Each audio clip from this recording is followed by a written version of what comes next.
Hey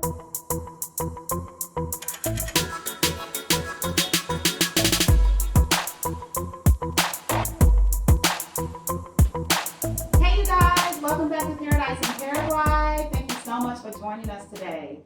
As you should already know, we have a lot to talk about because there has been a lot going on worldwide, and so we have a lot to update you guys on. First of all, we just want to say that we hope everyone has been staying safe and that you guys are all healthy. Of course, everyone knows of the coronavirus that's been going around, COVID-19, whatever you want to call it. This devil of a virus has been taking lives back to back, and we just, we hope everyone is okay. Health-wise, we are okay, but it has affected, thank God for that, yes. But it has affected our lives to a great extent, and we're going to get into that in this video. We also hope everyone that may have been affected by any protest that's going on because of the civil unrest that is currently happening right now is okay. If you are protesting, please be safe. It's such that this is even happening because, of course, we're Black, so we also feel the pain in that regard as far as racial injustices that's been taking place. Yeah, and this has been happening for a long time. It's so unfortunate that this is even necessary, but it is what it is. We know the real history of the United States, and we know how this country was founded, or that country was founded. So, yeah. So that's what it is. Yeah, that's a whole different topic. But we were just, we just wanted to touch on those two things really quick before we go into what's been going on with us. Like I said, both of those things has affected us one way or another. Also, as you can hear, our daughter is making noise. So a real quick disclaimer. And our son now too. Why don't you guys? They are awake, and we tried to do this when they Yeah, this is the second. second. We tried to do this when they were asleep. I was gonna say we tried to do it. This is literally the second day we've tried to get this video done. But as you can see, if you're... It doesn't always work out. Yeah, it doesn't always work out. If you got little kids, you know how this works. And if you're a content creator with little kids, props and shout outs to you because, yeah, it's... You understand the most. You understand what we're going through. Creator with small children. But anyways, I just wanted to put a little disclaimer out there. They're probably going to make some noise. I'm going to do the best that I can to edit them out and everything. But like I said, we've been trying to get this video done for a while, so we're going to just go ahead and shoot right through it, and whatever happens, happens. we'll try to make sure that everything that we can present to you is as clear as possible. Yes. So and big shout out to our newest subscribers. Thank you guys so much for the support. We really appreciate it. And of course, we can't leave out our first set of subscribers. Thank you guys for sticking with us, and riding with us. We appreciate that. Especially with us not making content all the time, because that's just not the type of channel this is right now. We're not YouTube gurus yet, maybe one day, but that's just not what we're doing right now. Our main focus is our family. So we do this when we can, as I said in a previous video. So they know that. Yep. What else did we want to say before we get into?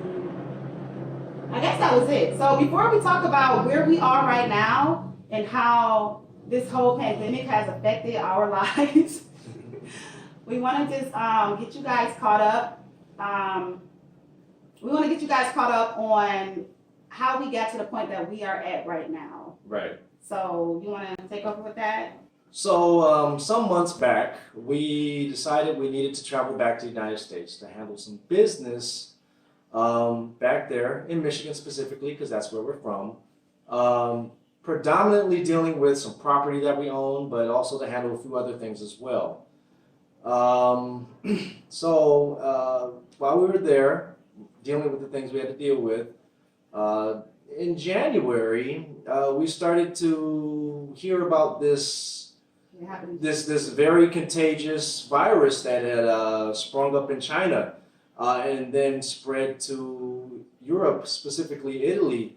And it caught our attention, but at that point didn't seem like it was such a big deal. But then eventually it spread, according to the mainstream media, spread to the United States in the Seattle, Washington area. And we were looking at this like, well, it's spreading pretty fast, and Very fast. okay.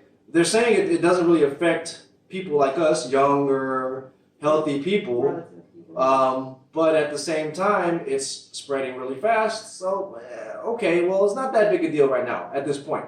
But then it spread all the way from the West Coast all the way to the East Coast, and New York started to become pretty hard hit. And it was getting a little alarming. yeah, a little alarming. We weren't really afraid for ourselves. It was more like the governmental reactions from various countries, how they were trying to control the spread or control the outbreak or whatnot. We were, we keep up with news all around the world because we are literally international people. We travel Yes. a lot. So we we love our freedom to do so. Exactly. So when we began to catch wind of various countries starting to do things in response to the virus, such as shutting down their borders or closing airports or various responses across the globe, we started to get a bit concerned because that affects us directly in regards to travel. And then it spread to Michigan. And as it spread to Michigan and started getting worse and worse in Michigan, they started to shut things down in Michigan, and we literally couldn't do the things we had traveled to the United States to do in the first place. So that was starting to weigh on our decision to go ahead and leave also.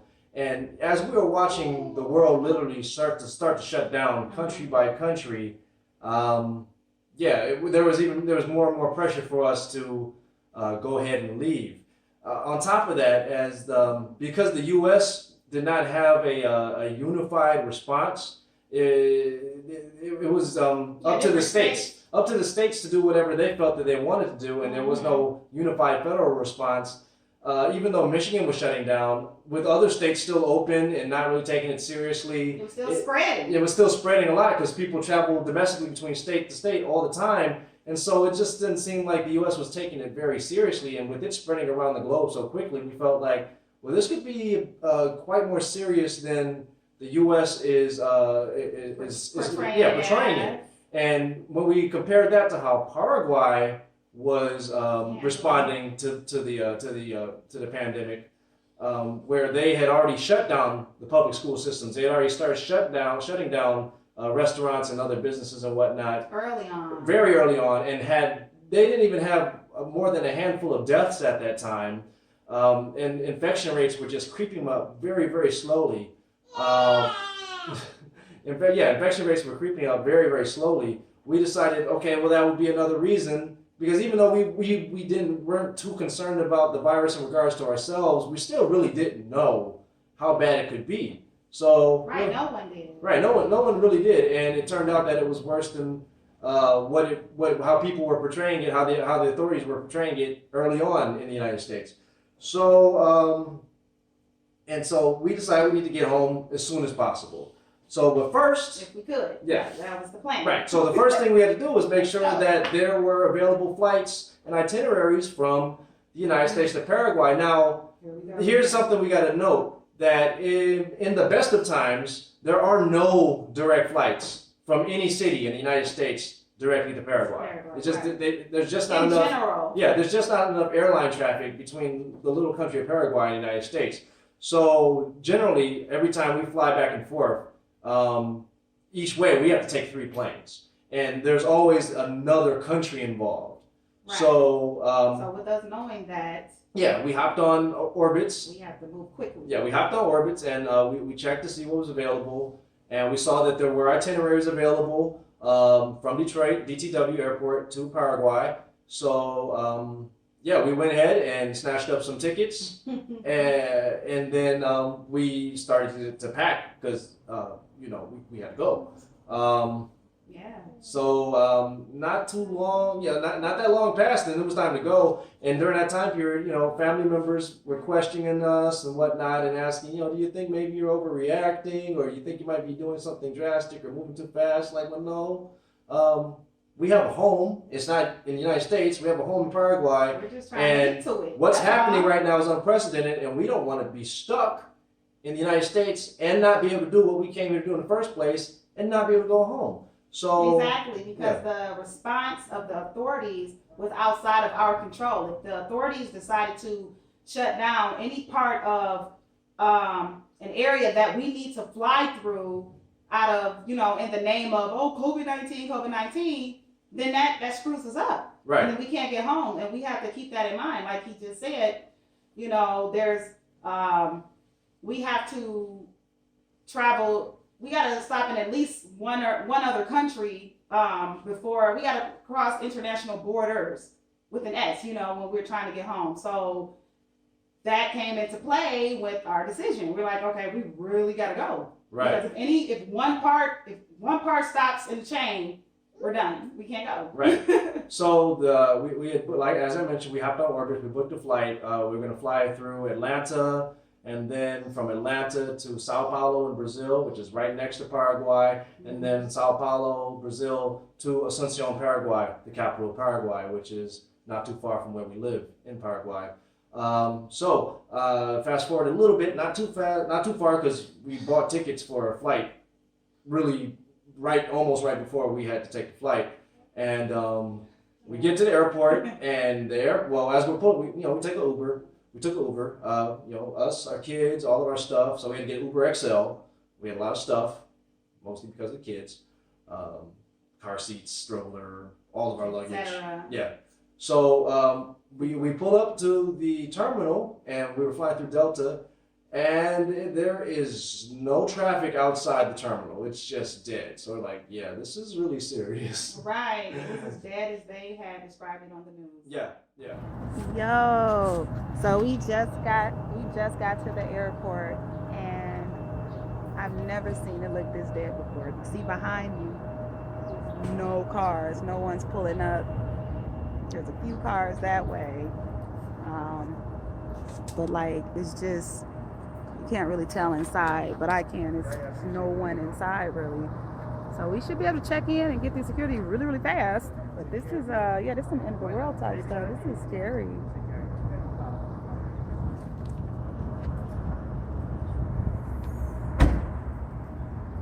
We got our stuff. See, no people. There's nobody outside. So we had to get one of those carts, start loading it up with all the luggage and everything, and you get the kids, and we walked into the terminal, and there were no lines. We walked right up to the check-in desk. Mm-hmm. The employees look bored. Yeah, people just twiddling their thumbs like, there's nothing to do. There's no one here, no one flying.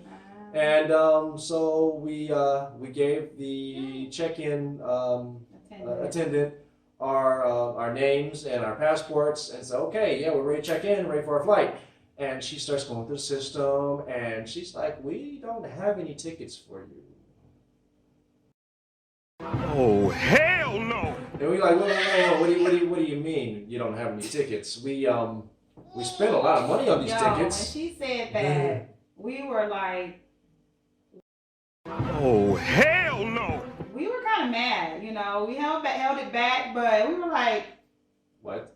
What you mean? It came out of our bank accounts. Like, right, what you mean? We ain't got no tickets. Yes, we do. Right, and this is not. You better find them. Anybody that flies planes to any degree or internationally or anything like that, if you buy your tickets not too far ahead of when you need to travel, they tend to be expensive. On top of the fact that they're international tickets. Yes. Yeah, I mean, even though during this time they're saying airline prices were going down, they weren't that cheap for us, so they didn't seem like they were much lower than usual, and I think that had to do with the fact that it was international, whatever. And it was like at the last minute. So we're like, okay, what do you mean? and it took a lot of back and forth between us and the check-in agent. And plus, she wasn't doing her job, her Yeah, due diligence, right, to find all the information either. Well, and she really wasn't explaining the situation well for us. We had Right. told her we had bought the tickets through Orbitz and everything like that. And after a fair amount of back and forth, we finally were able to get her to communicate to us properly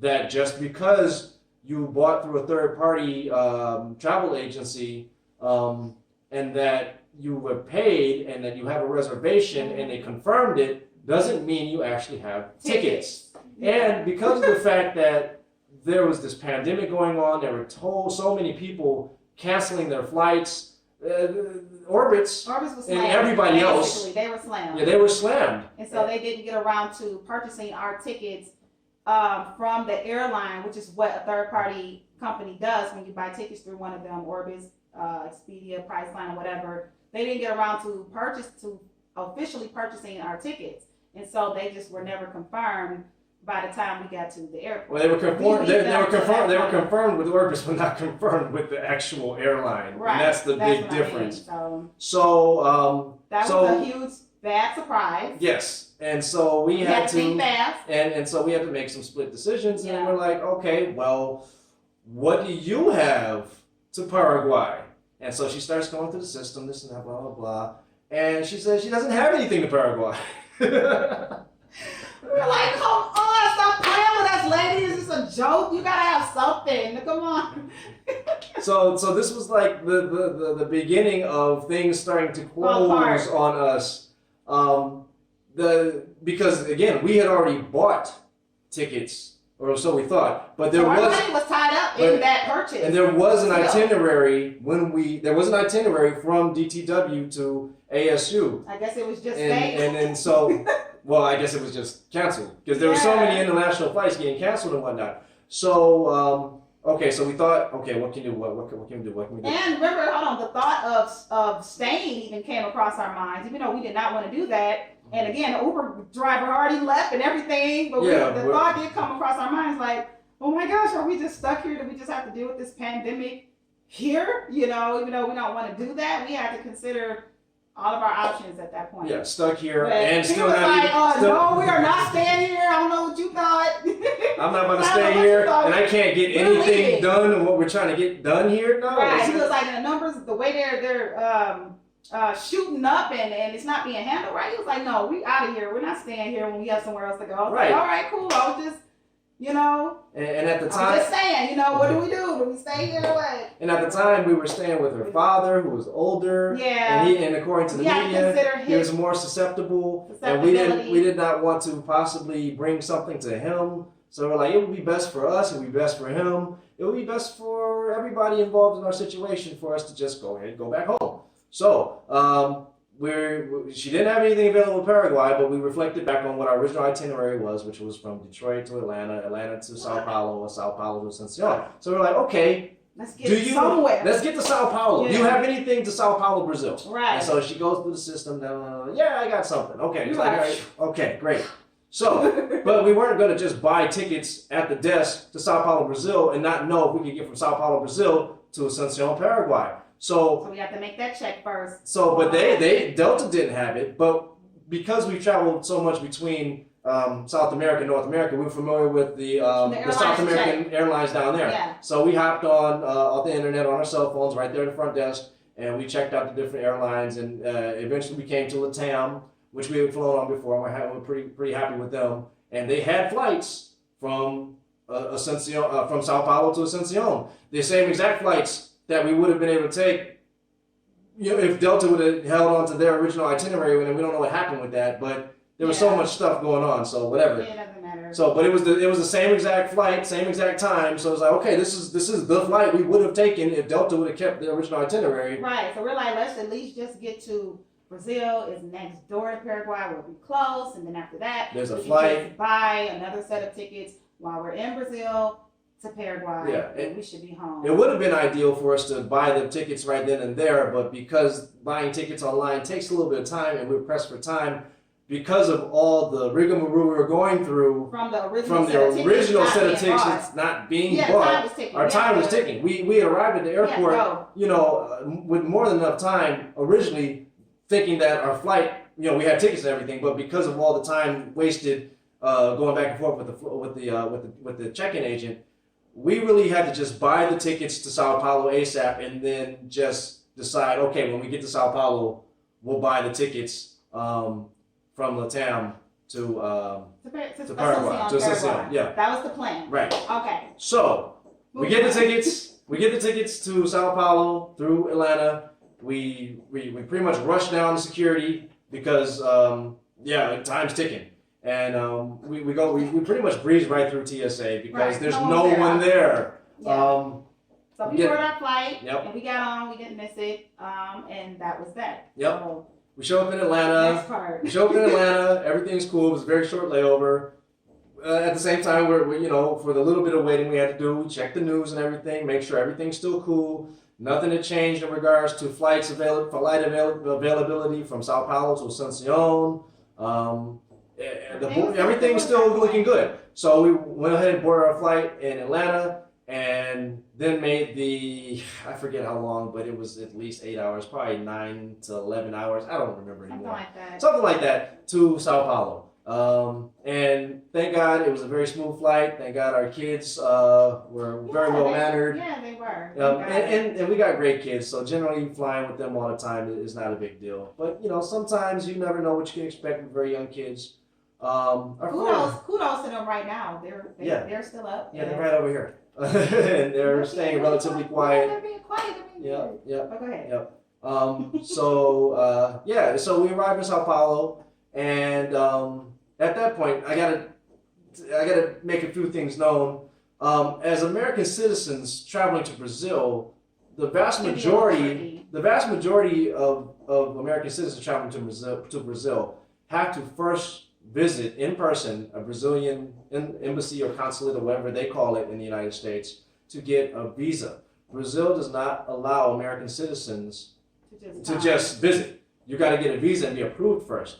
But there's an exception for us. Because we have permanent residency in Paraguay, that kind of gives us a go around. And that's the reason for that is because both Paraguay and Brazil and a bunch of other South American countries have an agreement, and they're part of a group called Mercosur, which allows free travel between the various countries. And so because Paraguay's a member of Mercosur, we're permanent residents of Paraguay, we have Mercosur membership. And so because of that, we didn't have to have the special visa necessary to formally enter the country of Brazil. Now, if you're just flying through Brazil and it's just a layover, you never really formally enter the country. So you're good at that. So you're good. But ours was different. Yeah, that was our final destination, at least to the airlines and to the authorities, because we didn't have an official layover. Our next flight yet. Right. Yes. So when we got to customs and immigration in Brazil,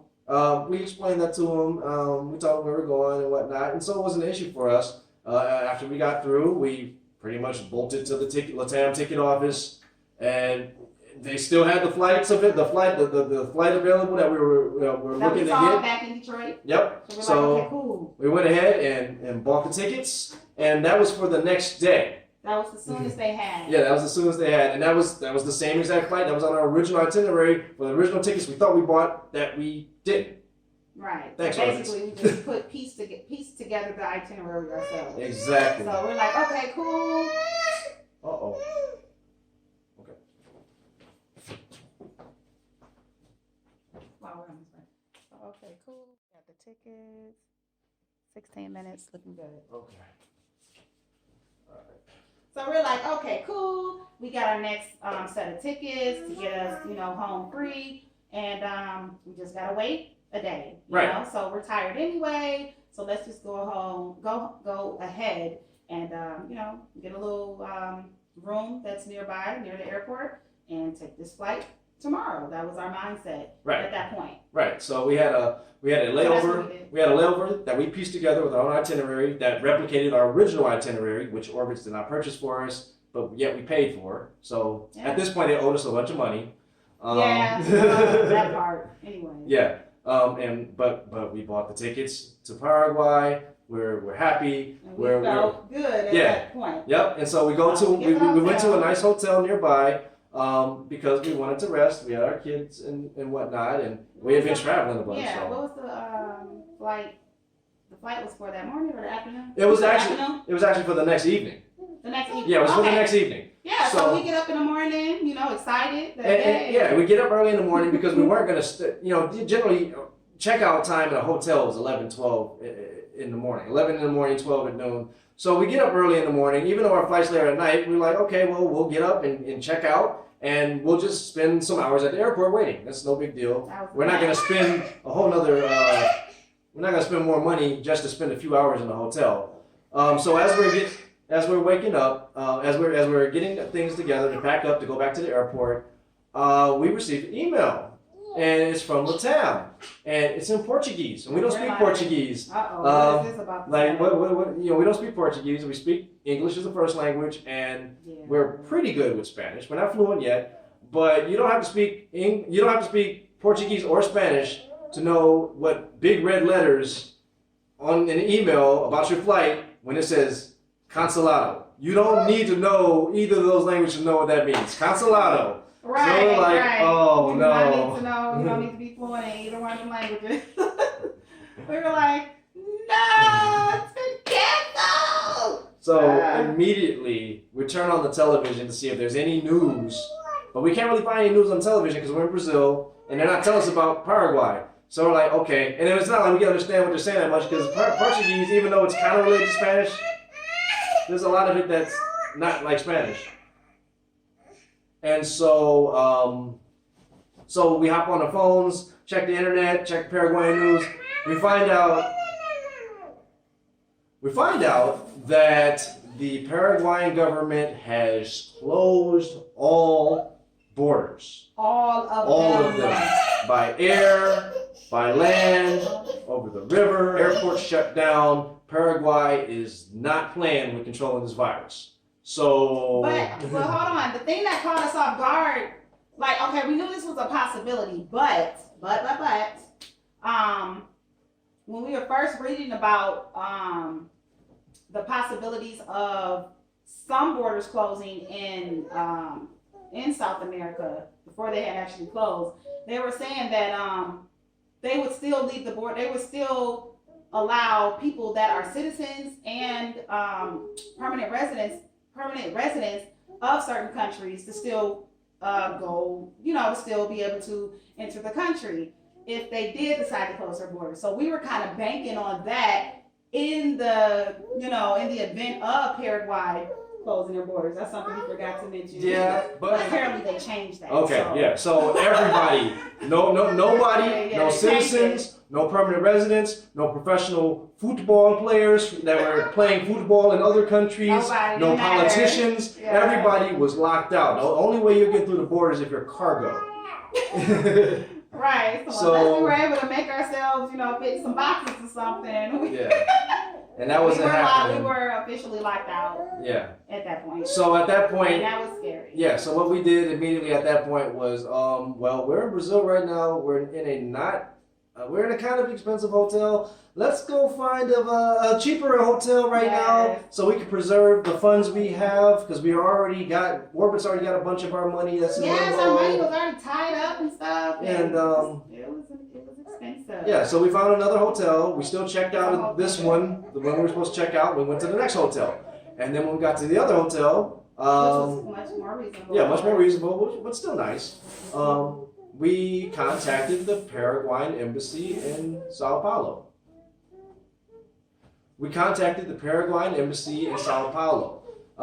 Now, of course, people in the Paraguayan embassy in Sao Paulo are generally going to speak either Spanish, both Spanish and Portuguese. But with English being our first language, it's best for us to try to communicate in English.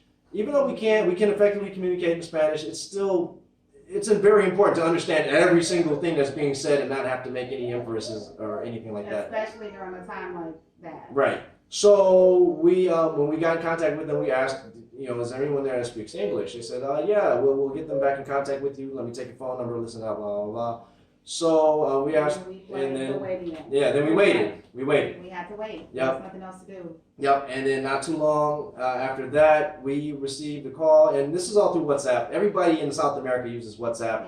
Yes. Not many people in the U.S. use WhatsApp that much, but everybody in South America, no matter the country apparently, at least all the countries we've been in, It's so effective. they use WhatsApp. Yeah. And so we got a WhatsApp call, because we didn't even have Brazilian phone service at this time, but we did have internet, so we had WhatsApp. And we got a call from a very, very, very helpful lady who worked at the the Paraguayan Embassy in Sao Paulo. She spoke perfect English and Spanish and Portuguese, and she began to She started giving us advice Yes. right off the bat by asking. First, she started asking us where were we, like were we safe, did we need anything, and we let her know that at the moment we were in a hotel, and she asked where, and we told her we were downtown Sao Paulo. and that's when she told us, you need to leave as soon as you can. You don't need to stay down there. That area is not considered really safe. Yeah, so basically we didn't know much about we didn't know much about Sao Paulo. We weren't there to visit. No. So I just, after she told us that, I started doing a little research and found out that Sao Paulo is one of the biggest cities in the world.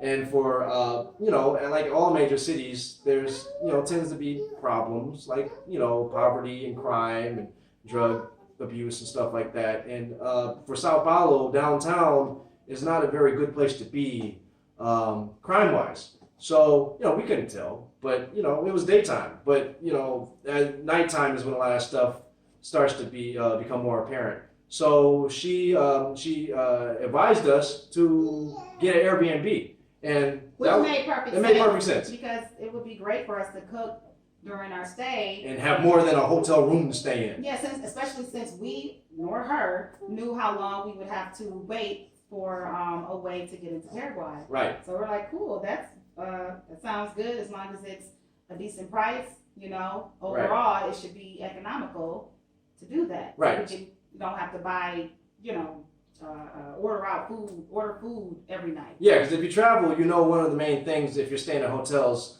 besides the hotel accommodations, what's expensive is buying restaurant food for almost every meal, or room service or whatever. That gets very expensive, and being in a place for an undetermined amount of time, that would stack up very quick. You want to cook your own food. Right, and thank God I got a wife who can cook very well and is accustomed to cooking very frequently. So this was, this was preferred for us, not just financially, but just because she cooks great. So, she likes her cooking, I like her cooking, and kids love her cooking. So we're like, okay, all right, that's great advice. We've got an Airbnb account. We haven't used that much. But we don't know where to look in Sao Paulo when we're safe. This is a huge city. Right, and of course she knew that. So Right. she helped us So out she big started, time. we gave her ideal budget. We wanted to save money compared to the hotel we were in, which was already cheaper than the first hotel we were in. And so we gave her a budget, and she found, an apartment. She found a few apartments, and then we narrowed them down from there that were within our budget that we preferred in a safe area. And so what we ended up picking was it was a nice one. It was 2 bedrooms, 2 bathrooms. It had 24-hour security. It was fully gated. Courtyard to go outside. Electric door access, cameras everywhere. So it was in a good neighborhood. So the grocery store was nearby, walking distance, which was really good. Like he said, I was, about to get my cook on so we can eat some good nutritious food daily and economically. Yep. And so that was a great thing. Of course, we didn't have a car. We wasn't about to rent a car for our stay there, so we needed to be somewhere where the grocery store was close enough to walk to. So that was one of the reasons we picked that place too. Yeah. So there was the grocery store, and another thing to be concerned about was there a pharmacy nearby. The pharmacy was even closer. Yeah. So it was perfect. It was perfect. So for the time being. Yes, for the time being. We're not trying to get too comfortable. But we did want to be comfortable while we were there. Right. So while we were there in Sao Paulo in the apartment, we're waiting. We're in constant contact with the consulate and with our newly acquainted friend. Basically. Yeah, basically. And you know, they were basically telling us from the consulate that there is a possibility for a humanitarian / repatriation flight from Sao Paulo to Asunción, Paraguay. And we're like, okay, great. What do we got to do? And they had us submit all of our information, our Paraguayan documents, our flight information, all that stuff, our canceled flight information and whatnot. And then they said, okay, we don't have any more information right now about that, but there's a possibility, so you just got to wait till we hear anything. Yeah. So we waited, and we waited, and we waited, and we waited, and we waited for over a month. Over a month. Yeah. Over a Did you hear month. that? Yeah. A month and a week or whatever. It Something doesn't even like that, matter, you yeah. guys. So, So we were in we this have to apartment make for over a month. do, you know? But you know, it wasn't like a grueling month or anything like that. It wasn't a terrible stay. It was just. There was just the uncertainty So, there's the uncertainty of when we would be able to leave. The fact that we were spending all this money in a way that we hadn't planned to. Thank God we had the money. Right. Yeah. Thank you, Lord, for that. And it was so what do you call it? It was just such a surprise. Like that is not what was up. That's Right. not what we were trying to do. No. We made the best of it, but that's not. It was. But you know, crazy. we were able to pass the time. You know, because we've got 2 young kids, so they take up a lot of time. Right. On top of that, It kept us busy. yeah, we Still we do. homeschool, so Yeah. that took up a good portion of the time and the Yeah. days. We were also, thank God, able to worship Yeah, thank God we were able to with still both worship. congregations that we're a part of, in Via both in Zoom. Michigan and in Paraguay. So yeah, Zoom was a good big part of our lives during that time, and actually still is, because we're still not exactly at home. And so and then that in between having to go to the grocery store frequently because we didn't have a car and I could only carry back what I could carry back at a time. Right. And then on top of that, taking all the precautions of, you know, using the mask, the gloves, hand sanitizer, and then everything I would bring back from the store, having to disinfect and sanitize all those packages in the most logical way to try to, you know, ensure the health of our family. There was a lot of stuff to do. And so, you know, our time there kind of flew, but then eventually, through our communications with our contact at the consulate, We finally got some more. Soraya, We finally got some more information at this point, at this over a month point. that there would most likely be no humanitarian / repatriation flights from Sao Paulo to Asunción. And that our chances of getting into Paraguay would be increased if we were willing to travel to another part of the country in Brazil. So that area they were referring to is what's called Foz de Iguaçu. At this point, we were advised to go to that city and, you know, kind of just wait there until we were allowed in, basically. So with all that, and plus the fact that we didn't have a car, and I was walking to the grocery store to get everything we needed so frequently, and then after that, while doing that, taking all the precautions, wearing the masks, gloves, hand sanitizer all the time, and then the extra precaution on top of that of disinfecting and sanitizing everything that came into the house from the pharmacy and grocery store, which took a lot of time. The time pretty much flew, and also participated in the Bible studies and everything as well. Yeah. We were able to stay busy, in other words. Yes, especially absolutely. with the kids. Yes, So, yes. even though we had to stay for over a month, we didn't want to. It wasn't completely terrible. Right. And so while we were there during that time, of course, we were keeping up with the news in the United States, and we saw how things were just progressively getting worse and worse and worse and worse and worse so quickly. And that was just very disheartening to see, but that's kind of one of the things, not the main thing, but one of the things we were worried about staying there is that, well, we didn't think it was being taken that seriously. And on top of that, in Sao Paulo, where we were staying at the time, it started getting really bad there as well. It's another place we were not trying to be. Right. And circumstances took us there. yeah, Brazil, just like the United States, was not really taking it very seriously. No. It got to the point where actually there were different protests that, you know, people that were on lockdown or at least self-isolating would take a part in the pots and pans protests.